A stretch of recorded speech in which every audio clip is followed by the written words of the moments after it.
গল্প ভুতুড়ে the real horror story. তো হ্যালো প্রিয় দর্শক ও লিসেনাররা, নিশ্চয়ই আপনারা ভালো আছেন, আমিও ভালো আছি। আরও একটি নতুন ঘটনাতে আপনাদের জানাচ্ছি স্বাগতম ও শুভেচ্ছা। সবাইকে আমার সালাম, আসসালামু আলাইকুম রহমতুল্লাহ। আজকে আবারও একটা পরীর ঘটনা নিয়ে হাজির হলাম, যে ঘটনাটা শুনলে আপনাদের মন ভালো হয়ে যাবে আর আপনাদের মনে হবে যে এরকম একটা গল্প আসলে অনেক সুন্দর একটা গল্প, মনে রাখার মতো একটা গল্প। তো এই গল্পটা শুরু করছি এখন। যে গল্পটা শুনলে আপনারা নিশ্চয়ই পরীকে নিয়ে নতুন কিছু মনোরঞ্জন পাবেন, আর পরীর যে একটা ভালোবাসা হয় মানুষের সাথে, কিভাবে হয় ভালোবাসা, কিভাবে বিয়ে হয়, সেটা আসলে এখন বুঝতে পারবেন যে পরীরা মানুষের সাথে কিভাবে ভালোবাসা করে। তো বেশি কথা না বলে শুরু করছি আজকের ভিডিও।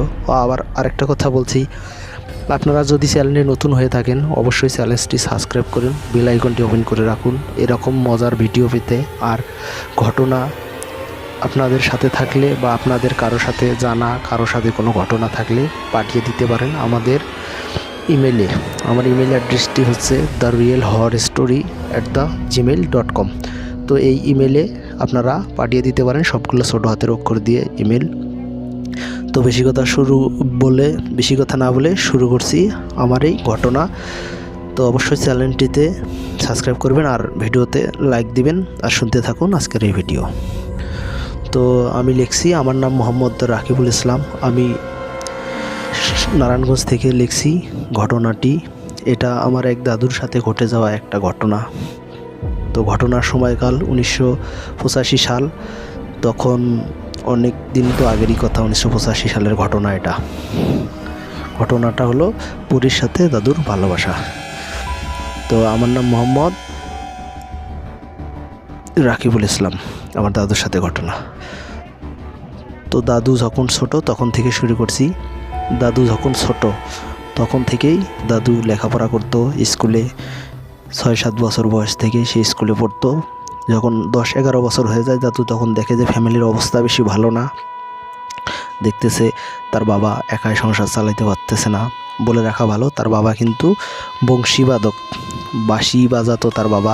অনুষ্ঠান, যাত্রা গান বা আগে অন্য অনুষ্ঠান হলে বা বিয়ের অনুষ্ঠান বা অন্য কোনো অনুষ্ঠান হলেই কিন্তু লোকজন বাঁশি বাজাতো, ঢোল বা অনেক কিছু থাকতো, গানের সময় ওই বাঁশির তাল দিত।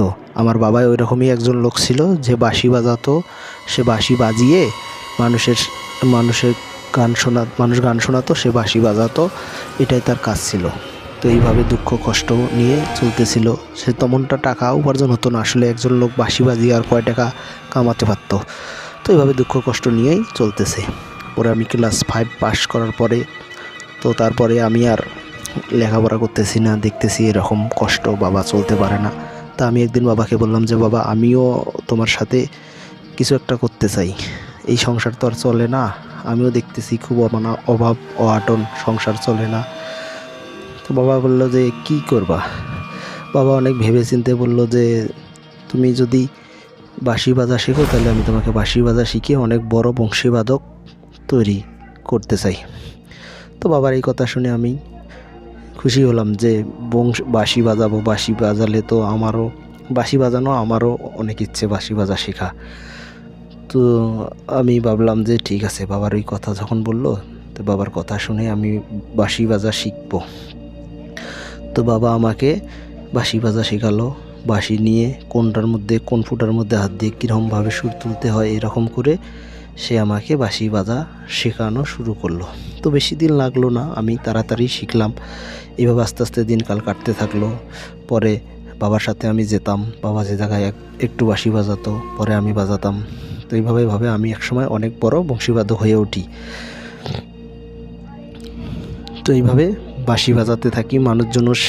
মানুষ আমার বাঁশি শুনে অনেক একটা মোহিত হয়ে যেত, মানে আমার বাঁশির সুর শুনতো। এমন অনুষ্ঠানে যেতাম যে বাঁশির সুর শুনতে মানুষ বাঁশির সুরে শুনতে চাইতো।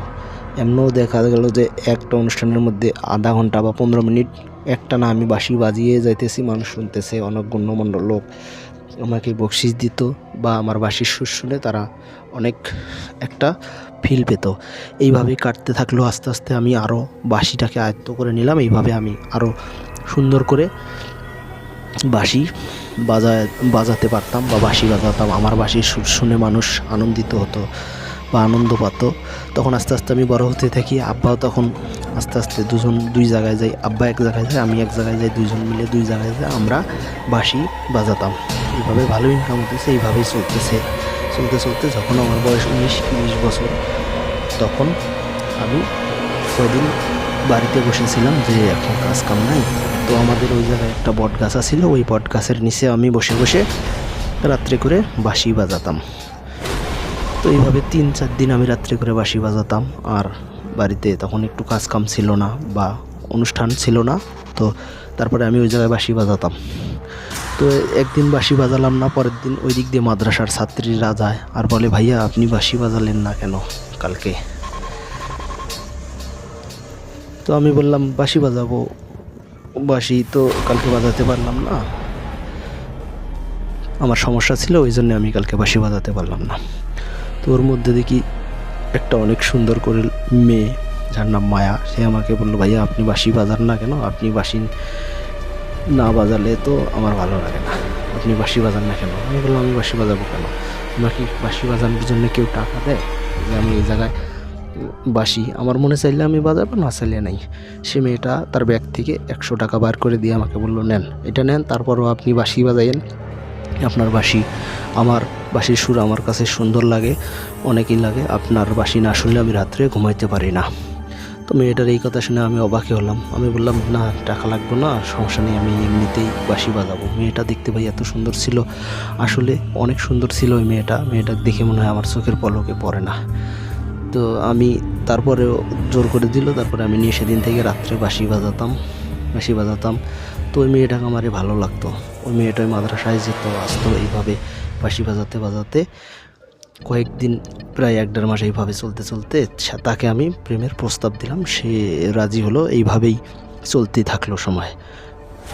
সে রাজি হয়ে গেল। তার সাথে তখন তো মোবাইলের যুগ ছিল না, তখন ফোন ছিল না, তখন চিঠিপত্র দিয়ে আমি তাকে চিঠি লিখতাম, সে আমাকে চিঠি লিখতো। এইভাবেই দিনকাল চলতেই থাকে। তার সাথে আমার একটা মধুর সম্পর্ক হয়ে ওঠে, তার সাথে আমার প্রেম হয়। এভাবে চলতেই থাকে। চলতেই আরও প্রায় অনেক দিন চলে গেল, 2-3 মাস বা 6 মাসের মতো তার সাথে আমার সম্পর্ক হলো। এইভাবে আমি ওইদিকেও বাঁশি বাজাই, এইদিকেও রাত্রে ওর জন্য আবার বাঁশি বাজাই। এইভাবে আমার দিনকাল কাটতে থাকে। তো এক সময় দেখি ওই মায়ার বিয়ে ঠিক হয়ে যেতে মানে বিয়ের আলাপ আলোচনা আসতে শুরু হয়ে গেল। তো আমি মায়াকে বললাম, মায়া তোমার তো বিয়ের আলাপ আলোচনা আসতেছে, এখন আমি কি করব? মায়া আমাকে বলে, তুমি কি করবা, তুমি তোমার মাকে বা বাবাকে আমাদের বাড়িতে পাঠিয়ে দাও, বলে রাখা ভালো, ওর বাবা কিন্তু এলাকার মধ্যে অনেক প্রভাবশালী লোক। বাবা এরকম প্রভাবশালী লোক, ওর বাবা এইভাবে চলতেই থাকে। তো আমি বললাম যে তোমার বাবার কাছে বিয়ের প্রস্তাব নিয়ে যাব, তোমার বাবা তো অনেক প্রভাবশালী লোক, তোমার বাবাকে বিয়ের প্রস্তাব নিয়ে যাওয়া ঠিক হবে? আমার বাবা মাকে যদি তারা অপমান করে, না তুমি দিয়েই দেখো, আমার বাবা যতই প্রভাবশালী লোক হোক, আমার বাবা মনে হয় তোমার সাথে আমার বিয়ে দিবে। তো ওর কথাতে আমি একটু আশ্বাসিত হয়ে ওকে নিয়ে করলাম, ঠিক আছে তুমি যদি চাও আমি কালকে বা পরশুদিন আমার মাকে তোমার কাছে তোমাদের বাড়িতে পাঠিয়ে দেব, দিয়ে বিয়ের প্রস্তাব দিব। তো বললো ঠিক আছে। পরে এই কথা হওয়ার পরে আমি চলে গেলাম সেদিন। পরে আমি আমার মাকে বললাম যে মা এরকম আমি তো একটা মেয়েকে পছন্দ করি, ওই বাড়ির প্রাক্তন চেয়ারম্যানের এক মেয়ে। এই কথা শুনে আমার মা বললো, আসলে এটা কাম ঠিক না, ওর বাপ তো অনেক প্রভাবশালী লোক বা এলাকার মধ্যে অনেক গণ্যমান্য লোক, সে কি কখনো মেনে নিব এই বিষয়টা? তা আমি বললাম, দেখোই না তুমি একটু। পরে মাকে অনেক বুঝটুস দিয়ে অনেক বুঝিয়ে শুনিয়ে আমি রাজি করলাম। তো মা গেল সেদিন যাওয়ার পরে ওই চেয়ারম্যানের বাড়িতে গেল। যাওয়ার পরে ওই চেয়ারম্যান আমার মাকে এমনভাবে অপমান করলো, আসলে এটা বলার মতো না। ওই চেয়ারম্যান মাকে বললো যে তোরা ছোট লোক, গরিব, বাঁশি বাজিয়ে তোরা খাস, তোরা নিচু জাত, তুই কী করে ভাবলি যে তোদের মধ্যে আমার মেয়েকে, তোর ছেলের সাথে আমার মেয়েকে বিয়ে দেবো? তুই এখনই আমার বাড়ি থেকে বেরিয়ে যা, যদি বাড়ির থেকে বেরিয়ে না যাস, এই যে জুতা দেখছো সেই জুতা দিয়ে তোর মুখের মধ্যে বাড়ি দেবো। তো তো এই কথা শুনে মা অপমানিত হয়ে কাঁদতে কাঁদতে বাড়িতে চলে আসলো। আসার পরে মা আমাকে বলল, তোকে আগেই বলছিলাম যে ওর বাপ কিন্তু লোক ভালো না। ওর বাপ দেখছস আমাকে কি অপমানটা করলো। আমাকে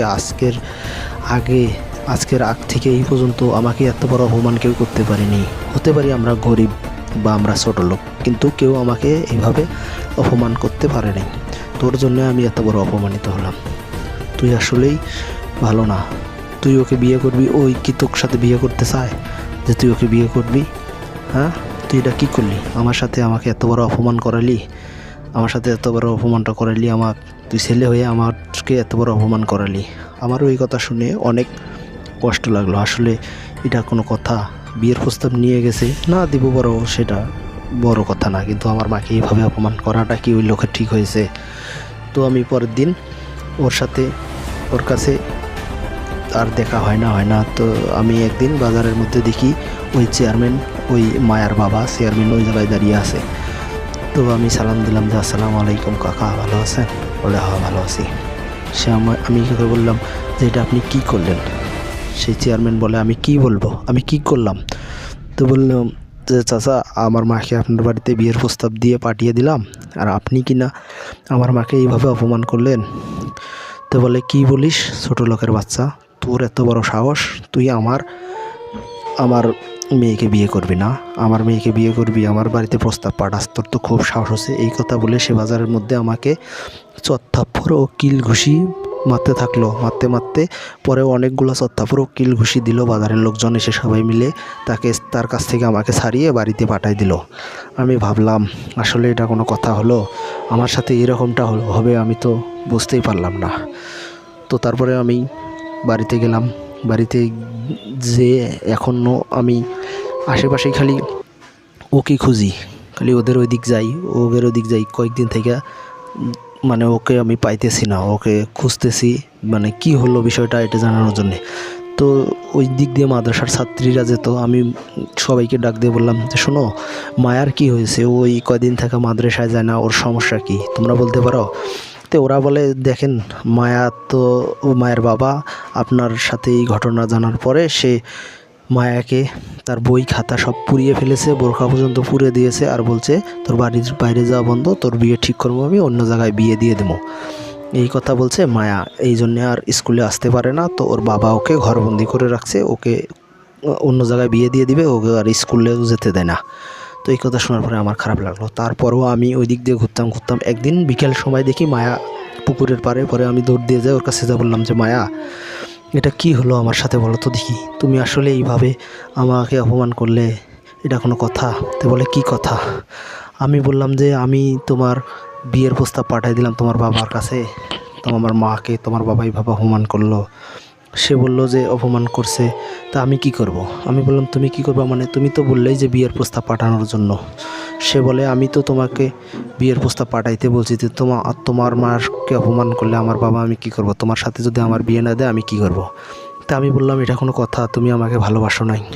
ও বলল, না ভালোবাসি নাই, এমনি তোমার সাথে তোমার বাঁশির সুর আমার শুনতে ভালো লাগতো, তাই আমি তোমার সাথে এমনি ওই রকম করছি বা ওইভাবেই কথা বলছি, আমি তো তোমাকে কখনো ভালোবাসি নাই। তো আমি বললাম, এটা কোনো কথা? আমার জীবনটা তুমি এইভাবে নষ্ট করবা? আমি তো বুঝতেই পারলাম না, আমি তো তোমার জন্য পাগল হয়ে যাইতেছি। সে বলে, আমি তোমাকে কখনো ভালোবাসি নাই বা ভালোবাসবো না, আর তোমার সাথে আমার বাবা কখনো আমার বিয়েও দিবে না, এই বিষয়টা বোঝো। এর পর থেকে এইভাবেই তুমি আমার সাথে আর দেখা করতে এসো না।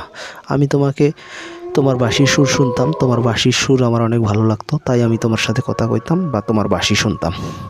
তো আমি ভাবলাম এটা কোনো কথা? তো সে ওইভাবে কথা শেষ করে যাওয়া শুরু করতেছে, আর পিছন থেকে আমি তাকিয়ে আসি, আর চোখ দিয়ে আমার পানি অঝরে পড়তেছে। আমি ওই জায়গায় তাকিয়েই দেখতেছি সে বাড়ি পর্যন্ত চলে গেল, তারপরও আমার দিকে একটু ফিরে তাকালো না। আমি ভাবলাম, হায় রে, মানুষ এত বড় বেঈমান, মানুষ এত স্বার্থপর হতে পারে? এতদিন আমার সাথে ভালোবাসার অভিনয় করলো, এখন আমাকে এইভাবে ভুলে গেল। আসলে মানুষে এরকমই বেঈমান, এইরকমই স্বার্থপর।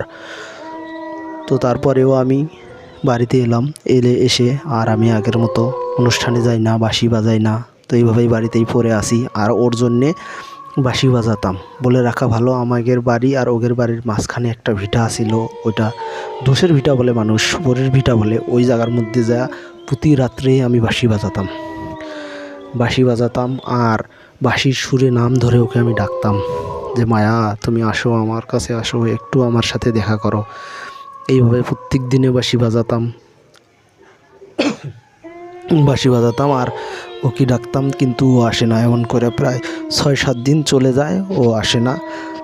আমি দেখতেছি আর বাঁশি বাজাইতেছি আর কান্না করি। ওইভাবেই প্রতি রাত যায় আর আমি ওই জায়গায় বাঁশি বাজাই আর কান্না করি, কিন্তু ও আসে না। এমন করতে করতে একদিন হুট করে দেখি যে ও আর এমন করে বাঁশি বাজাইতেছি প্রত্যেক রাত, প্রায় রাত 12টা 12:30টার ওই দিক দেখি সাদা কাপড় পরা একটা মেয়ে ওদের বাড়ির ওই সাইড থেকে চলে আসতেছে। সে আসলো, আস্তে আস্তে দেখি আমি সে মায়া। তো মায়াকে দেখে আমি তো খুশি হলাম। সে আমাকে বলল, তুমি এমন করে বাঁশি বাজাও কেন, এমন করে আমার নাম ধরে ধরে বাঁশি বাজাও কেন? আমি বললাম, তুমি জানো না, তুমি বোঝো না, তোমার জন্যই তো আমি পাগলের মতো এই জায়গায় এত রাত্রেও আসে, সারা রাত্রে জেগে থেকে এই জায়গায় বাঁশি বাজাই। তোমাকে ছাড়া আমার ভালো লাগে না, তুমি বুঝতে পারো না সে বিষয়টা। তুমি কেন আমাকে ছেড়ে থাকো, আমার কাছে একটু বারাশোনা দেখা করো না? সে বলল, দেখো তোমার সাথে আমার প্রেম ভালোবাসা যাই হোক ছিল, কিন্তু তোমার সাথে আমার বিয়ে হলো না, হবে না। তাই কি হয়েছে, আমি তোমার ডাকে সাড়া দিয়ে আসলাম। আমি তোমার সাথেই প্রেম করব আর তোমাকেই আমি বিয়ে করব। তোমার জন্যেই আমি আর থাকতে পারলাম না ঘরে, তোমার বাঁশির সুরে আমি চলে আসলাম। তো সেদিন আমার অনেক আমাদের প্রেমের কথা হলো। আমার পায়ের রানের উপরে সে মাথা রেখে ঘুমালো, বাঁশির সুর শুনলো। এইভাবেই সে অনেক তার সাথে প্রেমের কথাবার্তা হলো, সেদিন চলে গেল। এইভাবেই সে প্রত্যেক রাতে আমার কাছে আসতো আর আমিও তাকে বাঁশির শোনাতাম। তার সাথে আমার মধুর সম্পর্ক হয়ে ওঠে, আবার এইভাবেই চলতে থাকে। তো চলতেই এইভাবেই প্রায় মাসখানিক, প্রায় 2 মাসের মতো চলে গেল। 2 মাস বা 3 মাসের মতো চলে গেল। চলে যাওয়ার পরে সে একদিন রাত্রে এসে আমাকে বলে, দেখো আমার এই প্রেমের ঘটনা, এটা তো আমার বাবা মেনে নিতেছে না, এখন আমি কি করব বলো? আমি কালকে নানির বাড়িতে চলে যাব, সমস্যা নাই, তুমি এই জায়গাতে বাঁশি বাজিও। তোমার সাথে যদি আমার আর দেখা না হয়, তুমি মন খারাপ করে থেকো না, তুমি ভালো থেকো আর তুমি নিজের যত্ন রেখো। যদি তোমার সাথে আমার দেখা নাও হয়, সমস্যা নাই, তুমি আরেকটা বিয়ে করে ফেলো।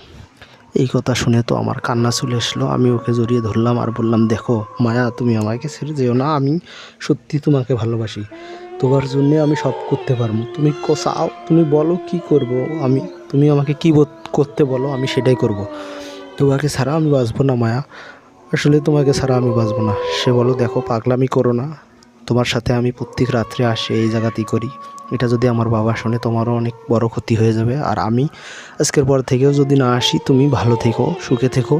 তুমি আর আমাকে কোনো বিরক্ত করো না, বা আমাকে না পেলেও তুমি নিজের যত্ন রেখো, ভালো থেকো।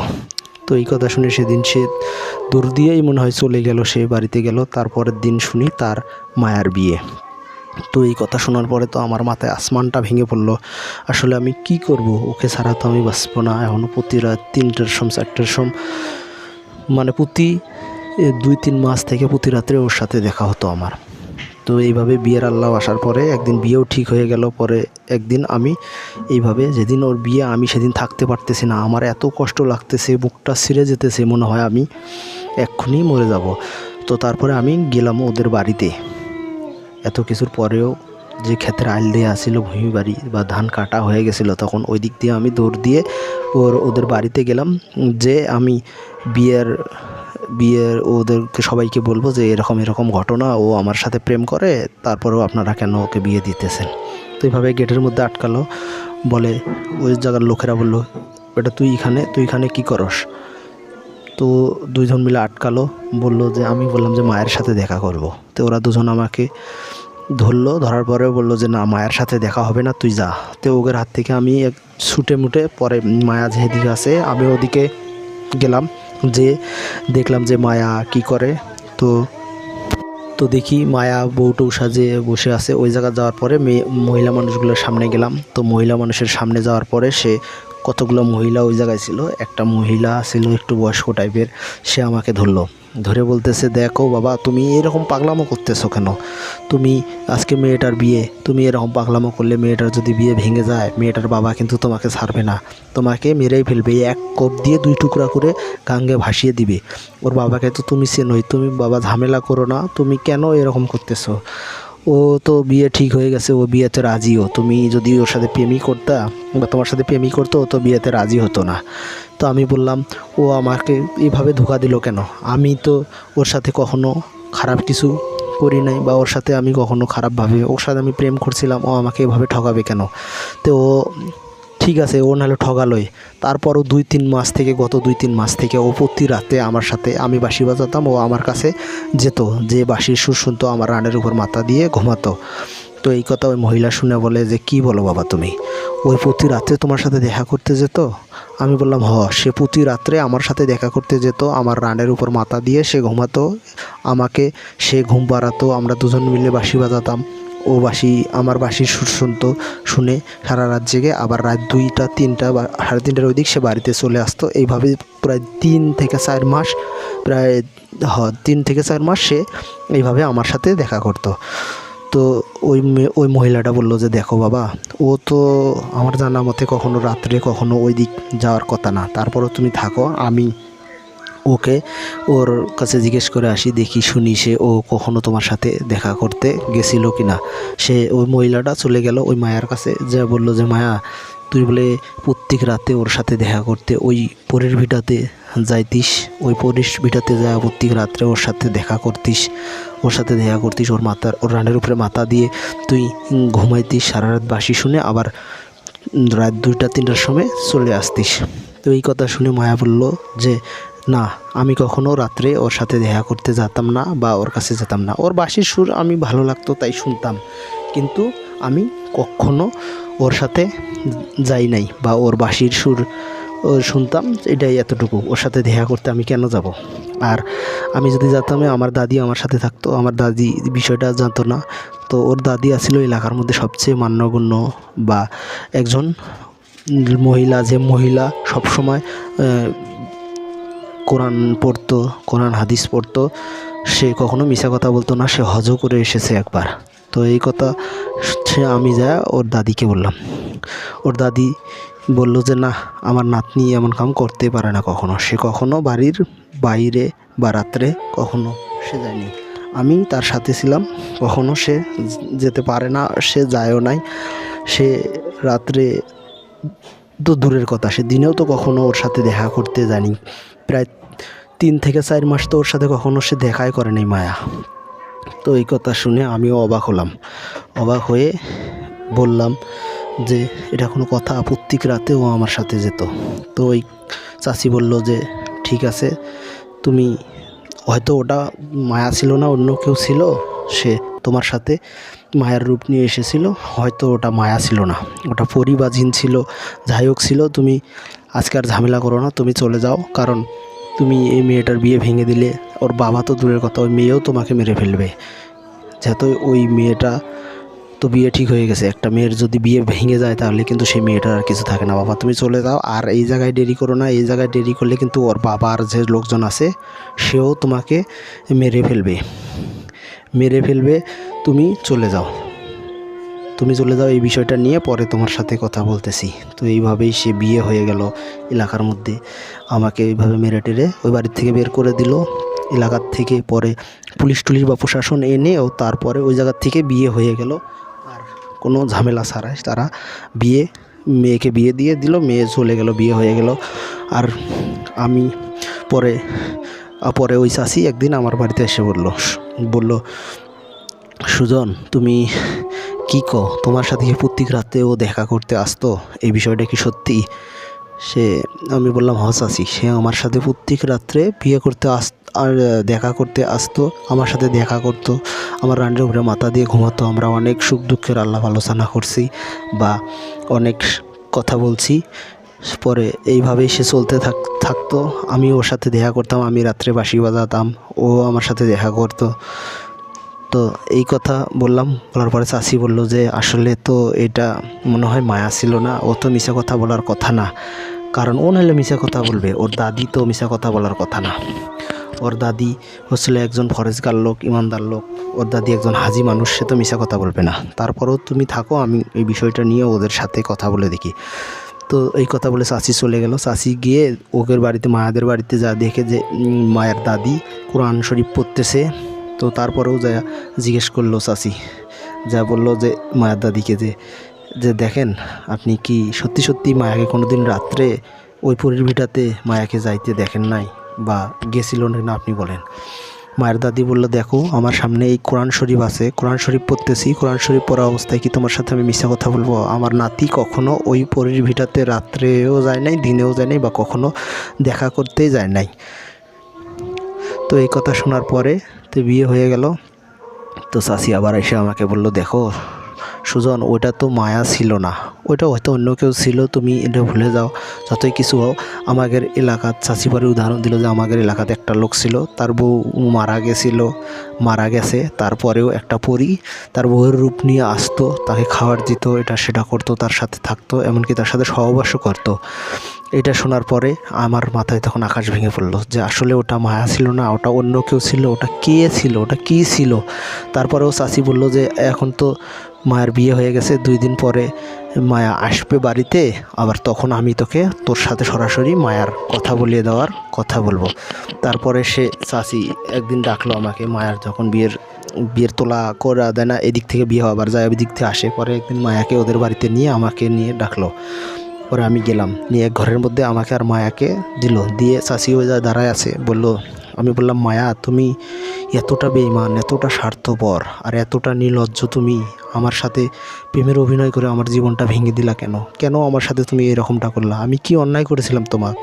তুমি এতটা বেঈমান আর এতটা স্বার্থপর, তুমি কেন আমার জীবনটা ভেঙে দিলা?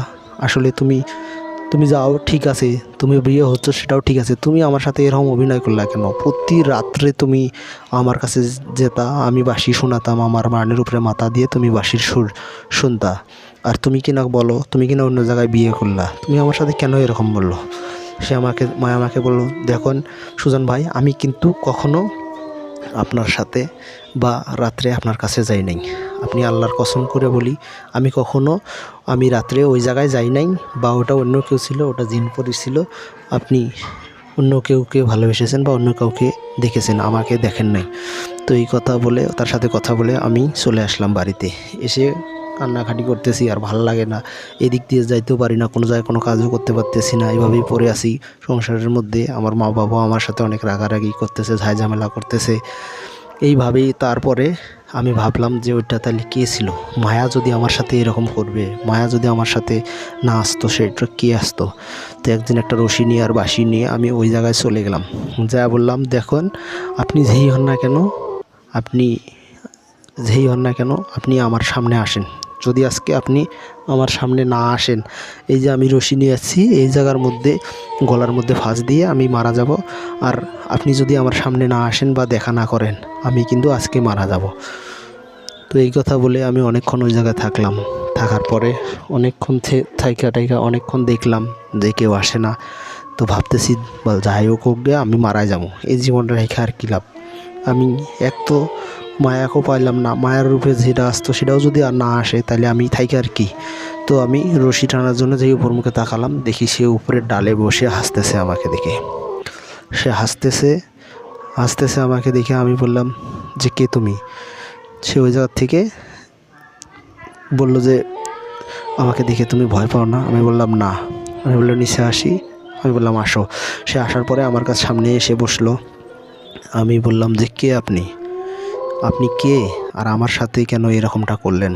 আমার জীবনটা তো নষ্ট হয়ে গেল, আপনি দেখতেই পারতেছেন। আমার এই জীবনের এত কষ্ট একটু করার জন্যে এই অবস্থায় আপনি কেন আমার সাথে এরকমটা করলেন? আমার জীবনটা তো এমনিতেই এই অবস্থা।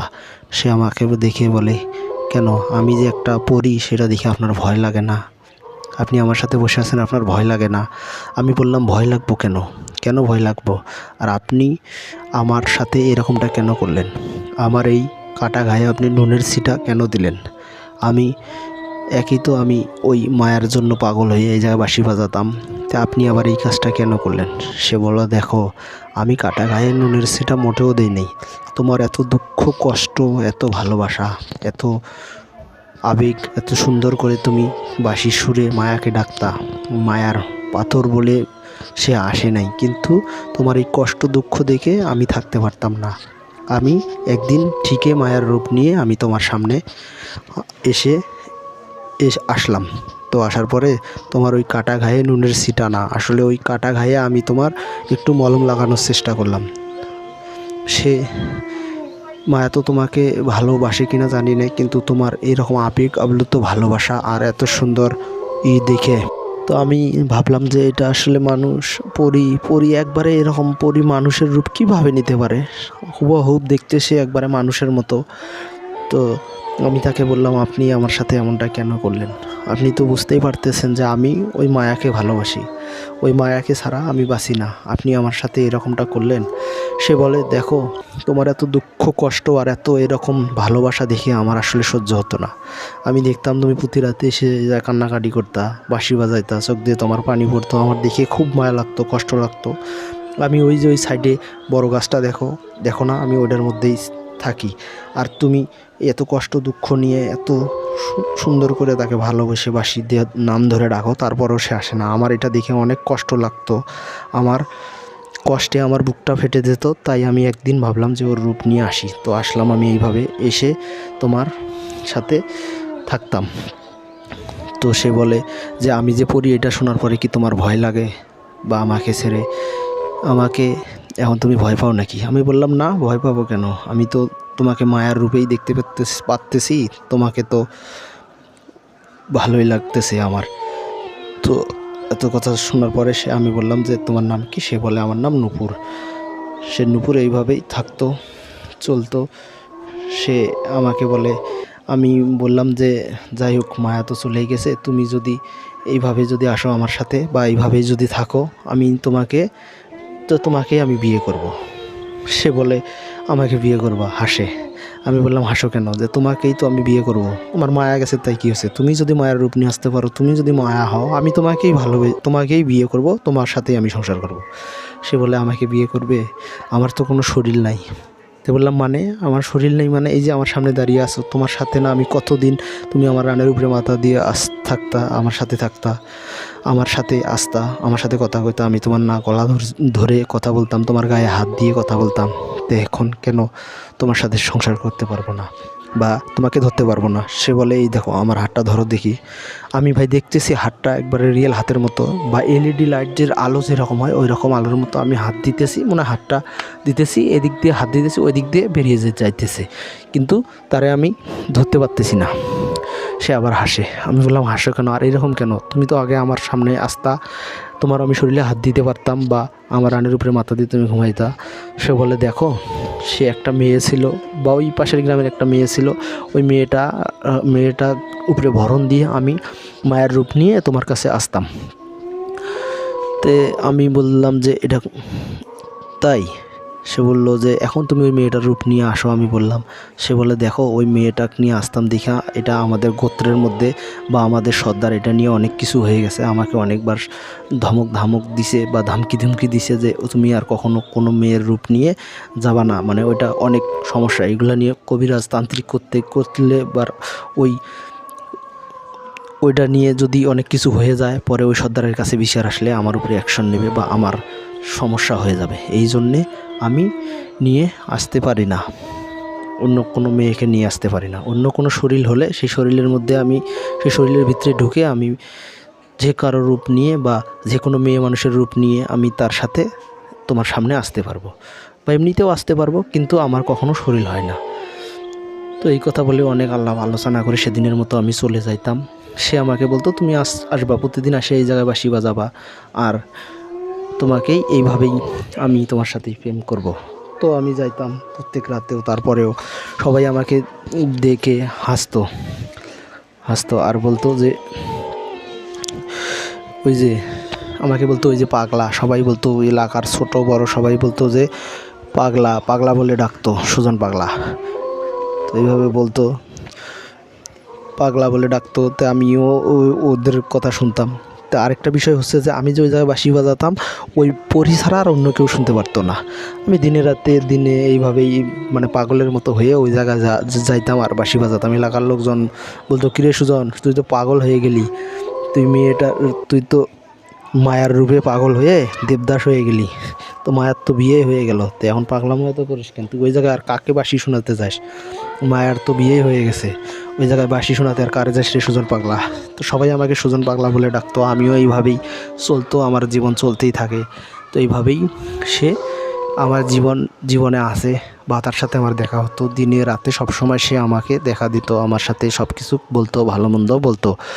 সে আমাকে বলতো যে, দেখো সুজন, তোমার ওই মায়া তো ওই জায়গায় সুখে নাই, সে অনেক ঝামেলার মধ্যে আছে, তার সংসারে অনেক ঝামেলা চলতেছে, সে এখন কিন্তু সুখে নাই। তার স্বামী সে অন্য একটা মেয়ের সাথে সম্পর্ক করে বা তাকে ভালোবাসে। ওই ওই ওই মায়ের সাথে ওর স্বামীর অনেক ঝামেলা চলতেছে, সে এখন অনেক মানে ঝামেলার মধ্যে আছে, সে সুখে নেই। সেইভাবেই চলতেই থাকে। আরও অনেক দিন চলে গেল, আরও কয়েক মাস চলে গেল, তার সাথে আমার দেখা হয়। সেইভাবে চলতে চলতে একদিন আসে ওই পরী নূপুর আমাকে বলতেছে, সুজন, তোমার সাথে তোমার ওই মায়ার আজকে কিন্তু কালকে কিন্তু ডিভোর্স হয়ে যাবে, অনেক ঝামেলা চলতেছে, কালকে ডিভোর্স দিয়ে তোমার মায়া ওই চলে আসবে, ওই স্যারাকে ডিভোর্স দিয়ে বা ওই সংসার থেকে ডিভোর্স দিয়ে সে চলে আসবে বাড়িতে। তো সত্যি সত্যি দেখলাম যে পরের দিন শুনলাম যে মায়া আসলে চলে যাচ্ছে, ওকে ডিভোর্স দিয়ে এসেছে। তো তারপরে এইভাবেই চলতে থাকলো। আরও কিছুদিন যাওয়ার পরে হুট করে মায়া আমাকে একদিন দেখে বলে, সুজন ভালো আছো? তো আমি বললাম ভালো আছি। সে আমাকে বললে, তুমি তোমার সাথে বলে পরি আছে সবাই বলে। আমি বললাম যে আছে। তো আমি বললাম, ধুরো, আমার সাথে কোনো পরি টরি কিছু নেই, আমি এমনিতেই এখন ভালোই আছি। তো এইভাবেই থাকতেছি। পরিটাও আসতো আমার সাথে, থাকতো, অনেক কথাবার্তা বলতো। সেইভাবেই সেও ওই দিক আসতো বা কয়েকদিন পর পর ওই মায়া আমাদের বাড়িতে আসতো, এসে অনেক পাগলামো করতো। আস্তে আস্তে সে আবার আমাকে আরও একদিন দেখা হলো। দেখা হওয়ার পরে মায়া বলল, সুজন, যে তুমি আমাকে কি এখন বিয়ে করবে? আমি ভাবলাম যে না, আমি তোমাকে বিয়ে করব কেন? আমি ভাবলাম যে আমার সাথে পরি আছে, তো পরি থাকলে আমি ওকে বিয়ে করব কেন? আর ওর বাবা তো আমার সাথে বিয়ে দিতে চাই না। তো যাই হোক, ওইভাবেই পরে মায়া আসতো, তারপরেও আমাদের বাড়িতে আসতো, প্রতিদিন আসতো। পরে আমার মাও জোর করে ওকে বাড়ি থেকে বের করে দিত, এমনকি মারধর করেও ওকে বাড়ি থেকে বের করে দিত, তারপরেও সে আসতো। এমন করতে করতে সে আমাকে বলতো যে, তুমি যদি আমাকে বিয়ে না করো, অনেক পাগলামো করতো মায়া, এটা কিন্তু পরি না, মায়ার কথা বলতেছি। সে আমাকে বলতো যে, তুমি যদি আমাকে বিয়ে না করো, আমি হাত কাটবো, নখ কাটবো, এমনকি তোমার জন্য আমি মরে যেতেও পারি, তুমি আমাকে বিয়ে করবে কি না বলো? তো এই কথা শোনার পরে আমি ওর বাপের সাথে একদিন কথা বললাম। পরে ওর বাবা বলল যে, যদি আমার মেয়ে বিয়ে করতে চায় তুমি করতে পারো। তো তারপরে আমি ওকে বিয়ে করলাম। এইভাবেই কাটতে থাকলো দিন। ওই পরি, নূপুর পরি, তার সাথেও আমার দেখা হয়। এইভাবে হইতেছে, চলতেছে, আমিও চলতেছি এইভাবে, ওই মায়ের সংসার করতেছি। মায়ের মধ্যেও আবার নূপুর মাঝে মাঝে আসতো বা নূপুর আলাদাই থাকতো, দেখতো। এইভাবে সংসার করতে থাকতাম। করতে করতে একদিন আমার আস্তে আস্তে একদিন শুনি যে আমার যে স্ত্রী বা মায়া, সে কনসেপ্ট করছে, সে গর্ভবতী, সে তার বাচ্চা হবে বা সে কনসেপ্ট করছে। এই কথা শোনার পরে তো আমি খুশি হলাম, পরিও খুশি হলো, সবাই মিলে খুশি হয়ে এইভাবেই চলতে থাকে। চলতে চলতে বছর খানিকের বা আস্তে আস্তে ওই মায়া আস্তে আস্তে সে এইভাবে চলতে চলতে সে আস্তে আস্তে আমার যে মায়া আস্তে আস্তে বাচ্চা হওয়ার সময় হলো। এইভাবে চলতে চলতে আমার একটা মেয়ে সন্তান বা কন্যা সন্তান জন্ম হলো। তো এইভাবে কন্যা সন্তান জন্ম হওয়ার পরেও সেই নূপুর পরিও আমার সাথে আসতো, ভালো মন্দ সব কথা বলতো, আমি তার সাথে দেখতাম। এইভাবে চলতে চলতে আরও কিছুদিন যাওয়ার পরে হুট করে একদিন ওই মায়া যে তার একটা সমস্যা ধরা পড়লো। সে মাথা ঘুরা পইরা গেল, মাঝে মাঝে সে মাথা ঘুরতো, এটা অন্য কোনো সমস্যা। তো এইভাবেই সে মাথা ঘুরে ঘুরে পড়ে যেত। এইভাবে একদিন তাকে মেডিকেলে নিয়ে গেলাম সবাই মিলে। আমরা যে দেখি কী সমস্যা মায়ের। আস্তে আস্তে কিন্তু আমার মেয়েটাও বড় হইতেছে। মেয়েটার বয়স তখন 1.5 বছর বা 2 বছর। তো ওই মেয়েটাও আমার ছোটো, তে ও ওইভাবে অসুস্থ। তারপর আমি মেডিকেলে নিয়ে শুনতে পারলাম যে ওর আসলে ক্যান্সার। ও বেশি দিন বাঁচবো না, ওর লাস্ট স্টেপে আছে। ও ক্যান্সার ও বেশি দিন বাঁচবো না। তো এইভাবেই চলতে থাকলো। তে আমি নূপুর পরীটাকে তো দেখতেই পাই, তার সাথে কথা বললাম আর বললাম, দেখো তুমি ওকে একটু কি বাঁচার কোনো ব্যবস্থা নাই? ওই নূপুর পরীটা বলে, দেখো বাঁচা মরা তো আল্লাহর হাতে। আসলে আমি ওই মায়াকে কি ইচ্ছা করলে বাঁচাতে পারবো? আল্লাহর উপর দিয়ে কি কারো কখনো হাত আছে? এখন হয়তো যদি এইভাবেই তার মৃত্যু থাকে, সে মারা যাবে, মৃত্যুও হতে পারে, হলে আমার কিছু করার নেই। আমি বললাম, দেখো না, পরিণামা অনেক কিছু করতে পারে বা অনেক চিকিৎসা জানে, অনেক গোপন কিছু জানে। তুমি আমার স্ত্রীটাকে একটু বাঁচানোর ব্যবস্থা করো না। সে আমাকে বলল, দেখো তোমার স্ত্রী আমার মনে হয় তোমার স্ত্রী বাঁচবো না।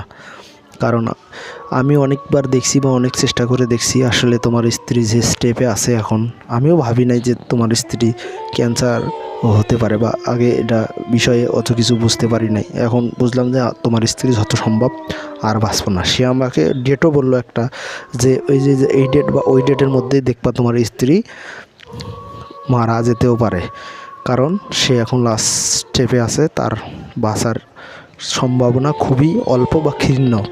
যতটুক দিয়ে মানুষ বাঁচতে পারে অতটুকু সে আসলে বাঁচার মতো এখন নাই। সে যে কোনো সময় মারা যেতে পারে। আমি যে ডেট দিলাম এগুলোর মধ্যে হয়তো সে মারা যেতে পারে। এই কথা বলতে বলতে আরও কিছুদিন চলে গেল। এইভাবে যেতে যেতে আরও ও বেশি অসুস্থ হয়ে পড়লো। ওর আস্তে আস্তে মাথার চুল পড়ে গেল, ও শুকিয়ে যেতে থাকলো। মায়ের কথা বলছি, সে এমনভাবে অসুস্থ হতে থাকলো, মনে হচ্ছে যে ও খালি শরীরের মধ্যে হাড্ডিগুলো সব দেখা যাইতেছিল। তার শরীরের এমন অবস্থা হয়ে গেছিলো। তারপরে আমি ভাবলাম যে ওকে মেডিকেলে নিয়ে যাই। পরে ওর বাবাদের সাথে কথা বলে বা ওদের ফ্যামিলিতে কথা বলে ওকে আমি প্রায় চিল্লাপাল্লা কথা বলে, এইভাবে ওর বাবার সাথে কথা বলে সবাই মিলে ওকে মেডিকেলে নিয়ে গেলাম। আশ্চর্য কথা হলো ভাই, একটা কথা হলো এটাই যে পরি যে ডেটটা দিল হুবাহু ওই ডেটের মধ্যে একদিন আমার মায়া আমাকে ছেড়ে চলে গেল। তো আমার মেয়েটাও তখনও ছোট, আসলে প্রায় 2 মাস 2 বছর 2 মাস বা 3 মাস বয়স হয়ে গেছে। এইভাবেই চলতে থাকে। তো আমার মেয়েটাও খুব কষ্টের দুঃখ। আমি দেখি যে আমার মেয়েটাও আস্তে আস্তে জানি কার সাথে কথা বলতেছে বা দেখা করতেছে। সে যে কাকে জানি দেখে, কার সাথে জানি হাসে, কার সাথে কাকে দেখে জানি কথা বলে। তো আমি ভাবলাম হয়তো ছোট মানুষ, সে কী না কি দেখে, কী না কি করে। সে আস্তে আস্তে এইভাবে আমি নূপুর পরীর সাথেও আমার তখনও প্রত্যেক দিন কথা হতো। তা আমি একদিন নূপুর পরীকে করলাম, বলি যে নূপুর, যে আমার মেয়েটা তো এরকম করে, তুমি কি তার সাথেও দেখা দাও? সে বলে, হ্যাঁ, আমি তোমার ওই মায়ার রূপেই এসে তোমার ওই নূপুর বলে যে মায়ার রূপে এসেই তোমার ওই মেয়ের সাথে আমি দেখা করি। আর ওকে আমি আমার মেয়ের মতো করে আদর যত্ন করি, ওকে আমি ভালোবাসি। তুমি যেমন ওকে ভালোবাসো বাবার মতো, আমিও তেমন ওর মায়ের মতো ওকে ভালোবাসি। ওকে আমি দেখি, ওর সাথে আমি থাকি, ওর সাথে খেলা করি, ওকে নেই, ওকে আদর করি, ওকে চুমু দিই। আমি এটা শুনে আরও অবাক হলাম যে যাই হোক, ভালোই হয়েছে আমার, তাও মেয়েটা একটা মায়ের কোল পাবে। তো ও ওইভাবেই দেখতো, আমার মেয়েটা ওইভাবে দেখতো, কিন্তু এটা কেউ দেখতো না, আমিও দেখতাম না যে মাঝে মাঝে ও একলাই কথা বলতেছে। কিন্তু পরে নূপুরকে জিজ্ঞেস করলে বলে আমি ওর সাথে কথা বলি। তো এইভাবেই চলতেই থাকলো। থাকতে থাকতেই দিনগুলো এইভাবে পার হতেই থাকলো। আমার মেয়েটা আস্তে আস্তে বড় হলো। বড় হওয়ার পরে মেয়েটা যখন বোঝে, তখন আমি মেয়েটাকে বললাম যে তুমি কি কাউকে দেখতে পাও? সে বলে, হ্যাঁ, আমি আমার মাকে দেখতে পাই। ওই যে আমার মা আসে, তো আমার সাথে দেখা হয় আমার মায়ের। তো আমি বলি, তোমার মা মানে? তোমার মা তো অনেক আগে মারা গেছে, তুমি জানো না? বলে, না, আমার মা তো মারা গেছেই, কিন্তু আমার মা তো আর একটা আছে। তো আরেকটা মা আছে মানে? তো আমি তখন নূপুরের সাথে কথা বললাম যে হয়, নূপুর আসে ওর সাথে দেখা করে, ওর সাথে ওকে ভালোবাসে, ওকে ভালো মন্দ খাওয়ায়, ফল মূল এটা সেটা এগুলা ওকে খাওয়ায়। তো এগুলা এইভাবেই দিন কাটতে কাটতে চলতেই থাকলো। আস্তে আস্তে আমার মেয়েটাও বড় হলো, তাকে বিয়ে দিলাম। তো এইভাবে চলতে চলতে ওই পরি এখনও আমার সাথে আছে বা আমার সাথে থাকে। সে আমাকে এখনও ভালো মন্দ খাওয়ায় বা সেটা দেখতে চাই, ওটা আমাকে দেখায়। ওই পরীর সাথে আমার আরও অনেক ঘটনা আছে যেগুলো আসলে লিখে পাঠানো সম্ভব না। তো এই ঘটনাটা যদি ভালো লাগে আপনি পড়ে শোনাবেন সবাইকে। আমি আপনার কাছে পাঠিয়ে দিলাম, আপনার মাধ্যমে এই ঘটনাটা শুনুক সবাই, এটাই আমার কাব্য। তো এই ঘটনাটা শুনে কেমন লাগলো দর্শকবৃন্দুরা আপনারা বলতে পারেন কমেন্টে। আর এরকম ঘটনা যদি আপনাদের কাছে থাকে বা আপনাদের জানা কোনো লোকের কাছে থাকে তো আপনারা পাঠিয়ে দিতে পারেন আমাদের ইমেল অ্যাড্রেসে। আমার ইমেল অ্যাড্রেসের নাম হলো therealhorrorstory@gmail.com। তো আজকের এই ঘটনা কার কাছে কেমন লাগলো সবাই একটু জানাবেন আর কমেন্টে জানান। আর নেক্সট টাইম আপনারা কী রকমের গল্প শুনতে চান বা কী গল্প শুনলে আপনাদের ভালো লাগে আপনারা কমেন্টে জানান আর বলতে পারেন আমার কাছে বা আমাকে ইমেল করে আপনারা ঘটনা পাঠিয়ে দিন। আপনারা যত ভালো ভালো ঘটনা পাঠাবেন আমি অত সুন্দর করে আপনাদের কাছে উপস্থাপন করব। আর আজকের মতো ভিডিও বা গল্প এতটুকুই। ঘটনাটি নিশ্চয়ই আপনাদের ভালো লেগেছে। আর অবশ্যই শেষকালে একটা কথা বলতে চাই যে অবশ্যই আমার চ্যানেলটা সাবস্ক্রাইব করুন আর ভালো কাজ করার চেষ্টা করুন। ভালো থাকুন, সবাইকে নিয়ে ভালো থাকুন। সবাইকে আমার সালাম, আসসালামু আলাইকুম রহমতুল্লাহ।